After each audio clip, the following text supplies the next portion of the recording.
Hi Casey, this is Carl Cool. I am the pastor at Mosaic in Maryland, where Zach interned, I guess a little over a year ago now. And during that time, Zach and I became good friends. And I want to tell you a couple stories about Zach in case you aren't aware of a couple traits of his. While he was here, he lived with a guy in our church named Brian. And him and Brian got along good. He lived in Brian's basement for the summer. But after he left, or while he was there, Brian actually had to install an air freshener in his garage because that's where Zach kept his basketball shoes, and they were so smelly they literally stunk up the entire garage.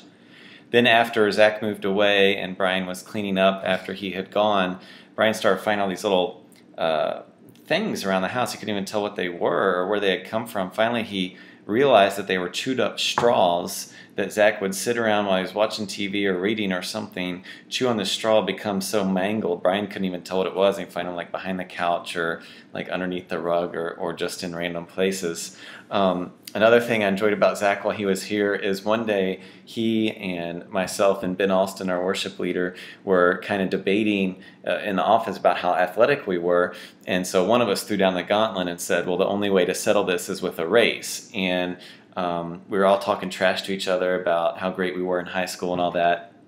And I kind of figured Zach had a little edge on us because he was younger. I kind of figure I had a little bit of an edge because I ran the most currently to train for races.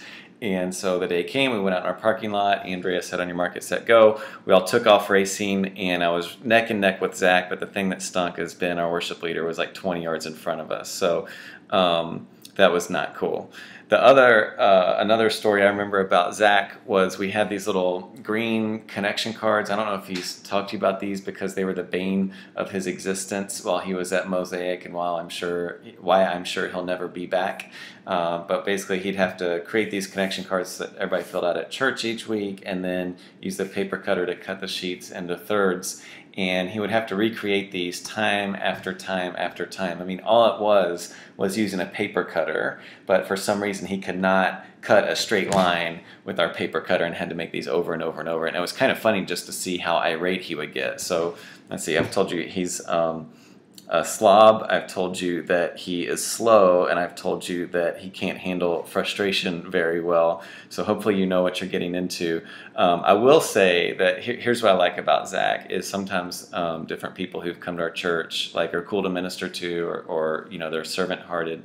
But Zach was someone who really exemplified being a servant, and everything he did, he never complained a single time because he knew that's what he had signed up for. And a lot of time we would give him like the intern tasks that we just didn't want to do, and he was the intern, so he got stuck doing it.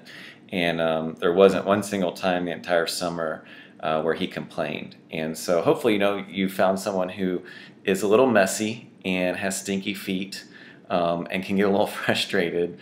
But even though I don't know you, I'm thankful that you found someone who, when they dedicate themselves to something, will do that if they really feel called by God. So throughout the extent of your relationship with him, I know Zach is going to treat you like gold because he knows that's something he's called to do. I do have a poem for you, and it goes like this. For clue number 3, who will you meet? None other will greet, but a sweet, sweet treat. For the person you love so true will be sitting there waiting for you. Hope the rest of your day is great, and I look forward to meeting you.